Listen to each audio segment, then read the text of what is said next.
जय माता दी दोस्तों, स्वागत है आपका हमारे YouTube चैनल भक्ति की शक्ति में। दोस्तों, आज हम इस वीडियो में आपको गणेश जी की कहानियाँ सुनाने जा रहे हैं।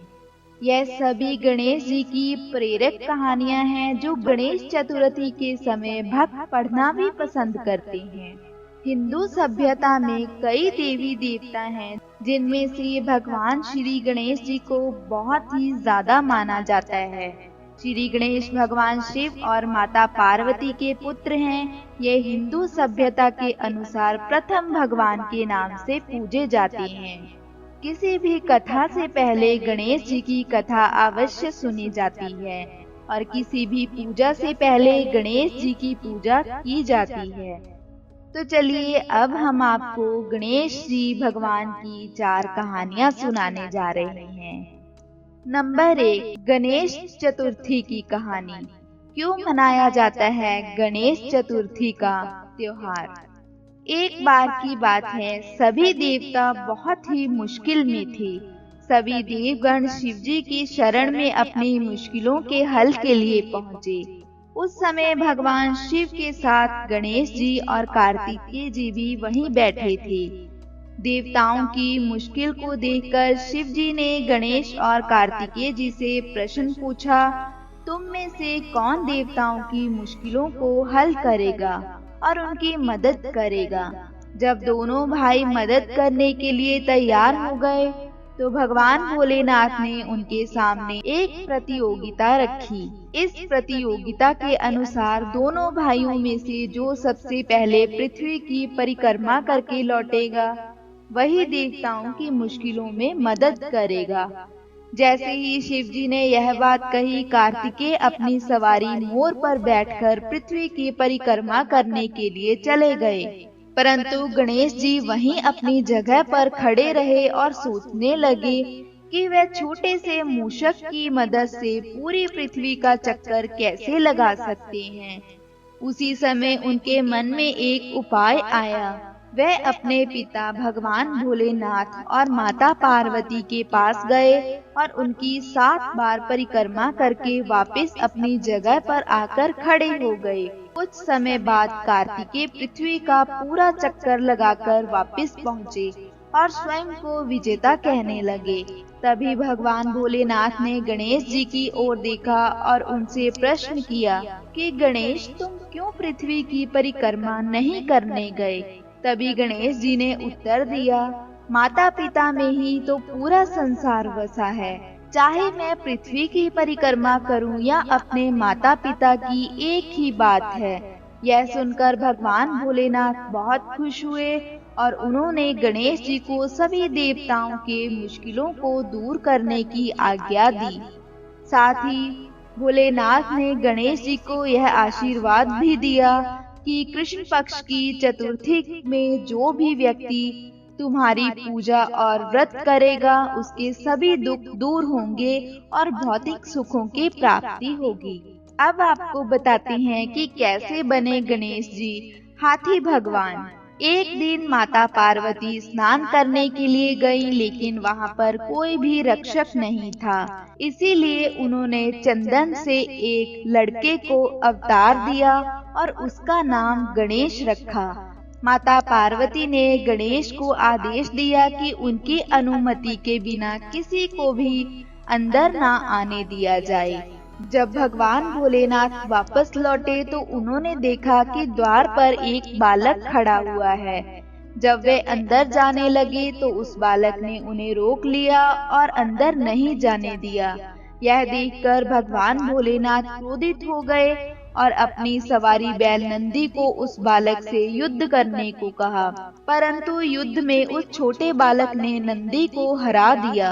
यह देखकर भगवान शिव ने क्रोधित होकर बाल गणेश का सर काट दिया।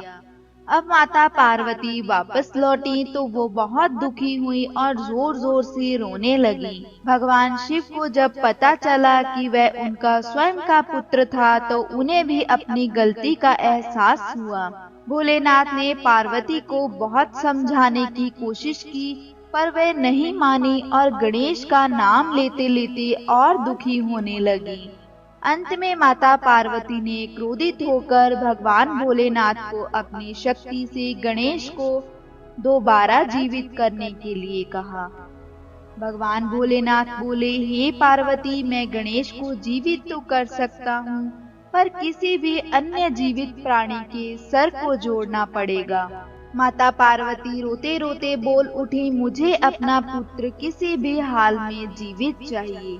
यह सुनते ही भगवान भोलेनाथ ने नंदी को आदेश दिया, जाओ नंदी, इस संसार में जिस किसी भी जीवित प्राणी का सर तुमको मिले काट लाना। जब नंदी सर खोज रहा था तब उसे सबसे पहले उससे एक हाथी दिखा, तो वह उसका सर काट कर ले आया। भगवान भोलेनाथ ने उस सर को गणेश जी के शरीर से जोड़ दिया और गणेश को जीवन दान दे दिया। शिव जी ने इसीलिए गणेश जी का नाम गणपति रखा और बाकी सभी देवताओं ने उन्हें वरदान दिया कि इस दुनिया में जो कोई भी नया कार्य शुरू करेगा पहले श्री गणेश जी को याद करेगा। अब आपको सुनाते हैं गणेश जी के टूटे दांत की कहानी। जब महर्षि वेद व्यास महाभारत लिखने के लिए बैठे तो उन्हें एक ऐसे व्यक्ति की जरूरत थी जो उनके मुख से निकले हुए महाभारत की कहानी को लिखे। इस कार्य के लिए उन्होंने श्री गणेश जी को चुना। गणेश जी भी इस बात के लिए मान गए, किंतु उन्होंने एक शर्त रखी कि पूरा महाभारत लेखन एक पल के लिए भी बिना रुके पूरा करना होगा। गणेश जी बोले, अगर आप एक बार भी रुकेंगे तो मैं लिखना बंद कर दूंगा। महर्षि वेद व्यास जी ने गणेश जी की इस शर्त को मान लिया, लेकिन वेद व्यास जी ने गणेश जी के सामने भी एक शर्त रखी और कहा, गणेश जी, आप जो भी लिखोगे समझ कर ही लिखोगे। गणेश जी उनकी शर्त मान गए। दोनों महाभारत के महाकाव्यों को लिखने के लिए बैठ गए। वेद व्यास जी महाकाव्य को अपने मुंह से बोलने लगे और गणेश जी समझ समझ कर जल्दी जल्दी लिखने लगे। कुछ देर लिखने के बाद अचानक से गणेश जी की कलम टूट गई। कलम महर्षि के बोलने की तेजी को संभाल ना पाई। गणेश जी समझ गए कि उन्हें थोड़ा अभिमान हो गया था और उन्होंने महर्षि की शक्ति और ज्ञान को नहीं समझा। इसके बाद उन्होंने धीरे से अपने एक दांत को तोड़ा और स्याही में डुबो डुबोकर दोबारा महाभारत की कथा लिखनी आरंभ कर दी। तभी से श्री गणेश जी को एक दंत नाम से जाना जाने लगा। जब भी वेद व्यास को थकान महसूस होती तो वे एक मुश्किल सा छंद बोलते, जिसको समझने और लिखने के लिए गणेश जी को ज्यादा समय लग जाता और महर्षि को आराम करने का समय भी मिल जाता। महर्षि वेद व्यास जी और गणेश जी को महाभारत लिखने में 3 वर्ष लग गए। वैसे तो कहा जाता है महाभारत के कुछ छंद गुम हो गए हैं, परंतु आज भी इस कविता में 1 लाख छंद हैं। अब आपको बताते हैं कि कैसे मूषक गणेश जी की सवारी बना। यह भगवान गणेश जी की एक मनोरंजक कहानी है, जिससे पता चलता है कि गणेश जी को सवारी मूषक क्यों और कैसे मिला। बहुत समय पहले की बात है। एक बहुत ही भयंकर असुरों का राजा था, जिसका नाम गजमुख था। वह बहुत ही शक्तिशाली बनना और धन चाहता था। वह साथ ही सभी देवी देवताओं को अपने वश में करना चाहता था, इसीलिए हमेशा भगवान शिव से वरदान के लिए तपस्या करता था।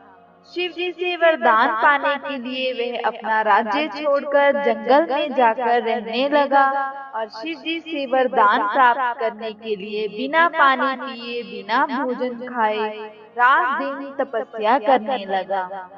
कुछ साल बीत गए। भगवान भोलेनाथ उसके तप से खुश हुए और उसके सामने प्रकट हुए। भोलेनाथ ने खुश होकर उसे दैवी शक्तियां प्रदान की, जिससे वह बहुत शक्तिशाली बन गया। सबसे बड़ी ताकत जो भगवान भोलेनाथ ने उसे प्रदान की वह यह थी कि उसे किसी भी शस्त्र से नहीं मारा जा सकता। असुर गजमुख को अपनी शक्तियों पर अभिमान हो गया और वह अपनी शक्तियों का दुरुपयोग करने लगा और देवी देवताओं पर आक्रमण करने लगा। मात्र शिव, विष्णु, ब्रह्मा और गणेश जी ही उसके आतंक से बचे हुए थे। गजमुख चाहता था कि हर कोई देवता उसकी पूजा करे। सभी देवता शिव, विष्णु और ब्रह्मा जी के शरण में पहुँचे और अपने जीवन की रक्षा के लिए गुहार लगाने लगे। यह सब देखकर भोलेनाथ ने गणेश जी को असुर गजमुख को यह सब करने से रोकने के लिए भेजा। गणेश जी ने गजमुख के साथ युद्ध किया और असुर गजमुख को बुरी तरह से घायल कर दिया, लेकिन तब भी वह नहीं माना। उस राक्षस ने स्वयं को एक मूषक के रूप में बदल लिया और गणेश जी पर आक्रमण करने के लिए दौड़ा। जैसे ही वे गणेश जी के पास पहुंचा, गणेश जी कूदकर उसके ऊपर बैठ गए और गणेश जी ने गजमुख को युद्ध में हरा दिया।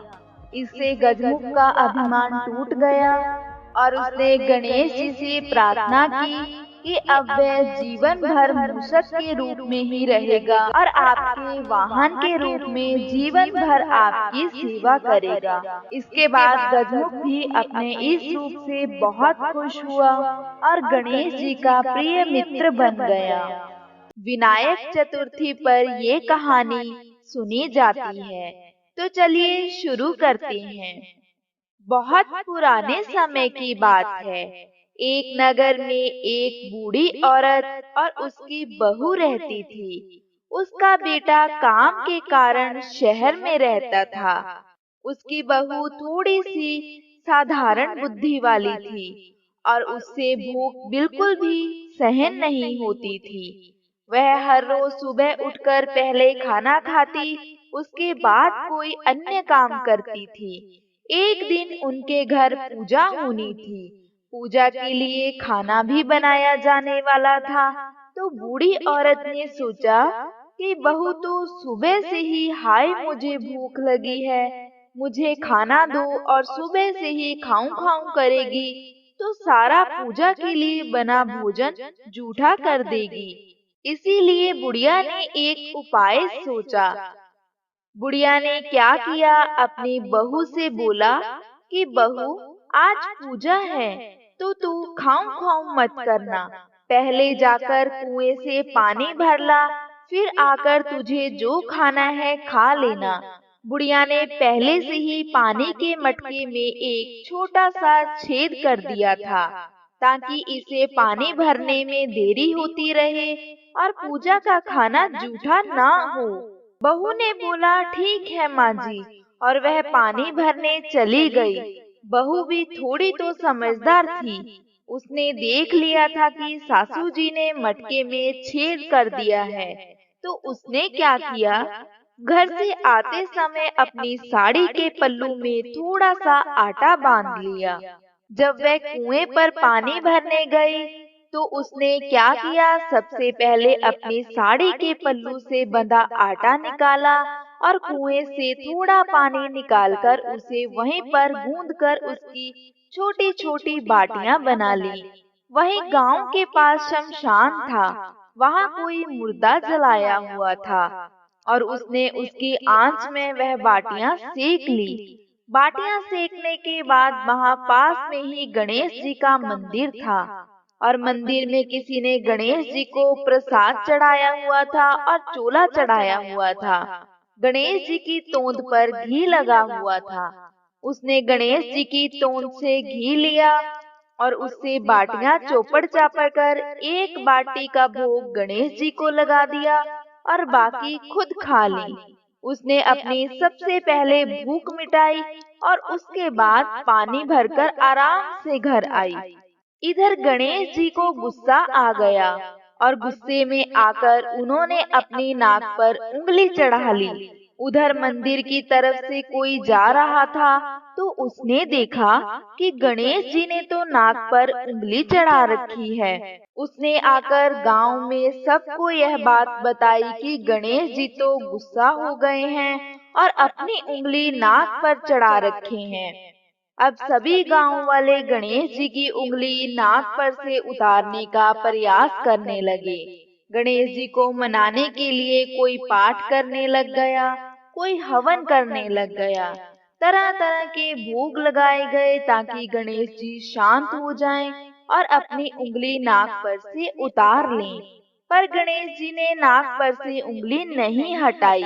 अब धीरे धीरे यह बात राजा तक पहुंच गई कि गणेश जी ने गुस्से में आकर नाक पर उंगली चढ़ा रखी है। राजा ने बड़े बड़े पंडित ज्योतिषी बुलवाए। उन्होंने भी यज्ञ किए, हवन किए, पर वह भी गणेश जी की उंगली नाक से नहीं हटा पाए। इसके बाद राजा ने पूरे नगर में ढिंढोरा पिटवा दिया कि जो कोई भी गणेश जी का क्रोध शांत करेगा एवं उनकी उंगली नाक पर से हटवाएगा, उसे 5 गांव जागीर में दिए जाएंगे। अब सब लोग अपना अपना प्रयास कर रहे थे, लेकिन गणेश जी नाक पर से उंगली हटा ही नहीं रहे थे। जब सब थक हार गए, किसी से कुछ ना हुआ, तो बुढ़िया की बहू बोली कि माँ साहब, अगर आप बोलो तो मैं गणेश जी की नाक पर से उंगली हटवा सकती हूँ। तो सास हंसने लगी और बोली कि इतने बड़े बड़े ज्योतिष पंडित जो आए, वो तो गणेश जी की उंगली नाक पर से नहीं हटा पाए, और तुम हटा दोगी? बावली कहीं की, तुम कैसे हटाओगी, बताओ जरा। इसके बाद एक भले मानस ने कहा कि हो सकता है यह गणेश जी की नाक से उंगली हटा दे, एक बार इसे प्रयास तो करने दो। इसके बाद उसने अपनी बहू को गणेश जी की नाक पर से उंगली हटाने के लिए प्रयास करने के लिए इजाजत दे दी। बहू ने कहा, पर मेरी एक शर्त है, मेरे घर से लेकर गणेश जी के मंदिर तक पर्दा लगाना पड़ेगा।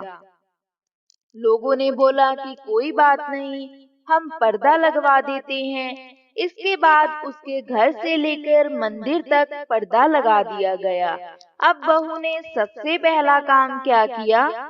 अपनी साड़ी के पल्लू में कपड़े धोने वाली मोगरी, जिसे धोबना भी बोलते हैं, छुपाया।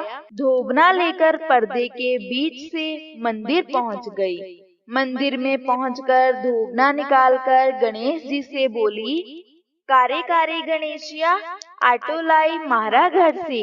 पनघट पर आटो ओसन के उनकी बाटियां बनाई, मरिया मुर्दा की आग में उन्हें सेकी। थारी तोन से जरा सो घी ले लियो, तो तूने नाक पर उंगली चढ़ा ली। थारी तोन से घी अवश्य लियो है, लेकिन भोग तो सबसे पहले तने ही लगाया है। नाक पर से उंगली हटा रही कि नहीं हटा रही, नहीं तो दूं एक धोबना, अभी थारा टुकड़ा का टुकड़ा हो जाएगा। गणेश जी उसकी बात सुनकर सोच में पड़ गए कि यह तो सच में बावली है और बोल भी सच रही है। आटा तो ये अपने घर से लाती थी, पनघट पर उसे गूंदकर शमशान में जाकर उसे सेककर सबसे पहले भोग तो यह मुझे ही लगाती थी। इस पर गणेश जी प्रसन्न हो गए और उन्होंने झट से अपनी उंगली नाक पर से हटा ली। अब तो पूरे गांव में बुढ़िया की बहू की जय जयकार होने लगी कि इसने गणेश जी को शांत कर दिया और गणेश जी की उंगली नाक पर से हटवा दी। राजा ने अपने आदेश अनुसार उसे 5 गांव जागीर में दिए। यह गणेश जी की उस बुढ़िया की बावरी बहू पर कृपा ही हुई थी कि जो उसे इतना सम्मान और 5 गांव जागीर में मिल गए। हे गणेश जी महाराज, जैसे एक बुढ़िया की बावरी बहू को क्षमा कर उस पर कृपा की, वैसे ही हम सबकी भूलों को क्षमा कर हम पर कृपा करना।